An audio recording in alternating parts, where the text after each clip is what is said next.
देश नीति, केवल सच्ची और पक्की खबरें। देश नीति में दोस्तों आपका स्वागत है। मैं हूं आपके साथ राशिद जहीर। इंडिया गठबंधन जो अभी तक सीट शेयरिंग के बारे में मशवरा नहीं कर पाया है, वहां जब भी कोई आहट होती है, सबसे पहले जो बड़े कान हैं गोदी मीडिया के, वो खड़े हो जाते हैं और वो कोई ऐसा मौका तलाशते हैं कि गोया के गठबंधन जो सरकार बना हुआ है वो 20 सालों से सत्ता में है, उनसे सवाल पूछना उनकी जिम्मेदारी है। छोटी सी बात हो जाए, वो शामिल हो रहे हैं, वो नहीं हो रहे हैं, वो आने को मना कर रहे हैं, ये शुरू से हम देखते आए और ये बताने की कोशिश करते हैं कि गठबंधन में सब कुछ ठीक नहीं। छोटी छोटी सी बात जिसका इम्पैक्ट गठबंधन पे होगा उसको भी, और जिसका नहीं होगा उसको भी प्रमुखता से ये बताने की कोशिश करते हैं कि 2024 में स्थायित्व मजबूत सरकार देने में यदि कोई सक्षम है तो मोदी जी हैं। इनके यहाँ तो यानी कि गठबंधन के यहाँ तो सिर्फ टव्वल चल रही है। अभी क्या हुआ, ममता बनर्जी जाहिर सी बात है शुरू से ही मायावती, मैं आपको बताना चाहता हूँ उत्तर प्रदेश और बंगाल की बात। ममता बनर्जी शुरू से ही नीतीश कुमार को संयोजक बनाने में अपनी, कह सकता हूँ, हामी नहीं भरी। और अब आकर ममता बनर्जी का एक बयान, चूंकि आज ही के दिन एक जूम पर मीटिंग होनी है, ऑनलाइन मीटिंग होनी है गठबंधन के लोगों की, कहा यह जा रहा है कि वहां पर नीतीश कुमार को शायद कन्वीनर या संयोजक बना दिया जाएगा। इस बात को लेकर ममता बनर्जी पहले भी नाराजगी जता चुकी है इनडायरेक्ट वे में, और उन्होंने उस मीटिंग में शामिल ना होने के लिए कहा। बस गोदी मीडिया को मिल गया बहाना। अब जरा ये तो समझ लीजिए कि ममता बनर्जी अगर आती हैं गठबंधन में तब भी और नहीं आती हैं तब भी, फर्क क्या पड़ने वाला है। बंगाल के अंदर ममता बनर्जी की पार्टी के अलावा किसी का अस्तित्व है क्या गठबंधन में? ना सीपीएम का है, ना कांग्रेस का है, ममता बनर्जी का है। और यही वजह है कि वो कांग्रेस को 2 सीटों से ज्यादा देने की बात नहीं करती, सब जगह खुद लड़ना चाहती हैं, क्योंकि उनको मालूम है कि भारतीय जनता पार्टी को डिफीट कर सकती हैं। तो वो अगर मिसाल के तौर पे गठबंधन में आ भी गई तो 2 सीटें कांग्रेस को मिल जाएंगी, कौन सा बड़ा काम हो जाएगा। और नहीं आई तो कांग्रेस अपने आप लड़ लेगी। तो आप ये समझने की कोशिश करें कि पहले ये देखें खबर क्या है। खबर सारे लोगों ने छापी है, जितने भी गोदी मीडिया के संस्थान हो सकते हैं उनमें से कि इंडिया गठबंधन की आज अहम बैठक, जुटेंगे 14 दलों के नेता, ममता ने किया किनारा। इंडिया गठबंधन की बैठक से ममता बनर्जी ने किनारा कर लिया है। आज होने वाली वर्चुअल बैठक में हिस्सा नहीं लेंगी। इस बैठक में संयोजक के नाम, गठबंधन सीटों के बंटवारे पर चर्चा की जाएगी। इस वर्चुअल बैठक में 14 दलों के नेता शामिल होंगे। चुनाव में ज्यादा नीचे वही बात है, बैठक से किनारा कर लिया है, सूत्रों की माने आज बात मतलब बैठक में शामिल नहीं होंगी। चलिए, जब मेरी आप खबर सुन रहे होंगे तो ये बैठक हो चुकी होगी। मैं आपको थोड़ा सा ये समझाने की कोशिश कर रहा हूं कि कांग्रेस आई अगर मिसाल के तौर पे ममता बनर्जी के साथ गठबंधन के साथ लड़ती है तो क्या फायदा होने वाला बंगाल में, और अगर उनके बिना जाती है तो क्या नुकसान होगा और क्या फायदा होगा। और ममता बनर्जी के गठबंधन में आने से या ना आने से कोई बहुत बड़ा फर्क पड़ने वाला नहीं है, क्योंकि बंगाल में तो वाकई उनका एक छत्र राज्य है और वो अपने बिहाफ पर अगर सीटें जीत कर भी आ गई तो वो भारतीय जनता पार्टी के साथ नहीं जाएंगी। अगर यूपीए यानी कि इंडिया गठबंधन सरकार बनाता तो ममता बनर्जी को वहां आना ही पड़ेगा। अब आप सुनिए कि कांग्रेस को अगर गठबंधन में लेती हैं तो 2 सीटों में क्या हो जाएगा साहब। एक सीट तो अधीर रंजन चौधरी जीत ही लेते हैं, एक वो मालदा की सीट शायद वो भी जीत लेते हैं।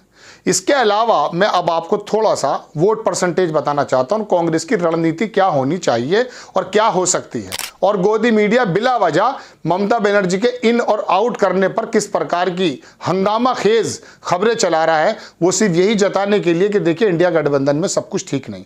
ममता बनर्जी अगर अलग हो जाती हैं तो देखिए सीपीएम और कांग्रेस एक साथ लड़ेगी। एक साथ अगर लड़ती है तो बहुत सारी सीटें ऐसी हैं पिछली बार जहां सीपीएम और कांग्रेस जब एक साथ लड़े हैं तो ममता बनर्जी से ज्यादा उनको वोट परसेंटेज मिला। अब बात यह है कि अगर वो एक साथ लड़ते हैं तो एक फायदा और भी होगा, वो मैं आपको बताता हूं।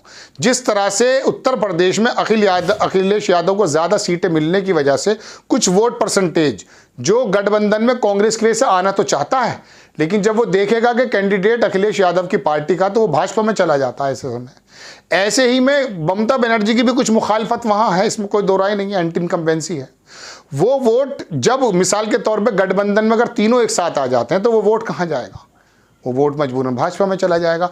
ऐसे समय में अगर कांग्रेस सीपीएम के साथ मिलकर लड़ती है कई सीटों पर तो उनका समीकरण अच्छा भी है, तो वो वोट जो ममता बनर्जी के खिलाफ है, जो एंटी इनकम्बेंसी से उपजा है, वो वोट बजाय भारतीय जनता पार्टी के आने के कांग्रेस और सीपीएम में चला जाएगा। ये फायदा होना है ममता बनर्जी के जाने से। जिस तरह से मैं बताता आया हूं आपको पहले कि अखिलेश यादव अगर गठबंधन से दूर चले जाते हैं तो बहुत फायदा होगा, मायावती और कांग्रेस और रालोद वगैरह मिलकर यहां एक अच्छा समीकरण बना सकते हैं। इसमें कोई दो राय नहीं कि थोड़ा सा डेंट अखिलेश यादव की पार्टी देगी इंडिपेंडेंट अगर लड़ी, लेकिन बड़ा वोट मुस्लिमों का, बहुजन समाज का बड़ा वोट और कांग्रेस का अपना परंपरागत वोट, वो मिलकर उत्तर प्रदेश में एक ऐसा समीकरण पेश कर सकते हैं कि शायद 30, 35, 40, 25 सीटें गठबंधन निकाल ले। ये इतना बड़ा झटका होगा। यही सेम स्थिति वहां पर भी है। मैं आपको बताऊं दर्शकों, उत्तर प्रदेश के जो प्रभारी हैं अविनाश पांडे अजय राय, वो आए थे, मगर मेरी उनसे बात हुई। मैंने उनसे ये कहा कि उत्तर प्रदेश में अगर आपको अखिलेश यादव 15 सीटें दे भी देते हैं तो बाकी बची 65, चलिए 20 सीट दे देते हैं, बाकी बची 60 सीटें।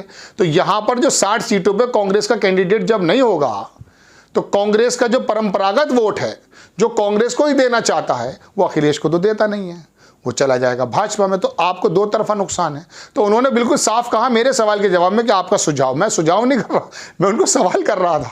लेकिन बहरहाल ऐसी कंडीशन दर्शकों ममता बनर्जी के आने या ना आने से होगी। बेहतर बात ये, जहां पर देखिए बिहार के अंदर ये गठबंधन बहुत मजबूत है, क्योंकि वहां का वोटर सेम वोटर है, महाराष्ट्र का वोटर सेम वोटर है। यहां गठबंधन मजबूत है और यहां पर यह नहीं सोचेगा शिवसेना का बंदा कि मैं कांग्रेस को ना दूं, और कांग्रेस का बंदा यह नहीं सोचेगा कि मैं शिवसेना को ना दूं। ऐसे ही नीतीश कुमार का मामला वहां पर है। लेकिन उत्तर प्रदेश के मामले दूसरे हैं। यहां का पंडित वोट, जो थोड़ा बहुत वोट बचा है, ज्यादा बचा भी नहीं है, कांग्रेस को दिया करता था, वो अखिलेश यादव को नहीं दे पाता है, जनरली ऐसा माना जाता है।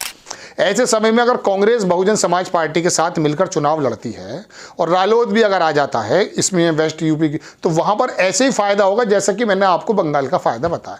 तो गोदी मीडिया के इस हंगामे से आपको ज्यादा चिंतित होने की जरूरत इसलिए नहीं है क्योंकि कांग्रेस अगर वहां सीपीएम के साथ लड़ती है तो ज्यादा सीटें निकाल कर ले जाएगी।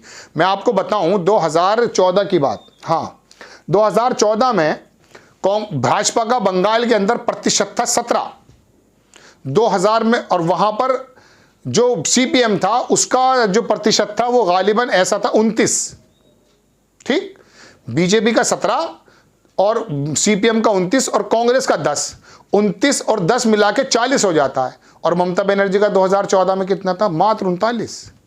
हालांकि 2019 में वो 44% के करीब हो गया था, इसमें कोई दो राय नहीं। लेकिन मैं बता रहा हूं कांग्रेस का जो वोट परसेंटेज है और सीपीएम का अगर मिल जाएगा तो बहुत सारी सीटों पर एंटी वोट जो ममता का है वो, और खुद सीपीएम का वोट और कांग्रेस का वोट, और मुस्लिम तो कांग्रेस पर जाने को पूरी तरह से तैयार है पूरे देश भर में। कांग्रेस के नेताओं की शायद ये बात समझ में नहीं आती है, समीकरण समझ में नहीं आता। 1-to-1 फाइट अगर हो गई तो याद रखिएगा मोदी जी के साथ पूरा देश खड़ा मिल जाएगा कि सब मिलकर अकेले बंदे को मार रहे हैं। भाई होती है सहानुभूति। आपको खबर कैसी लगी अपनी राय कमेंट्स बॉक्स में जरूर दीजिए। चैनल को सब्सक्राइब कीजिए, शेयर कीजिए। नेक्स्ट टाइम में किसी खबर के साथ हाजिर हो जाता हूं। जय हिंद।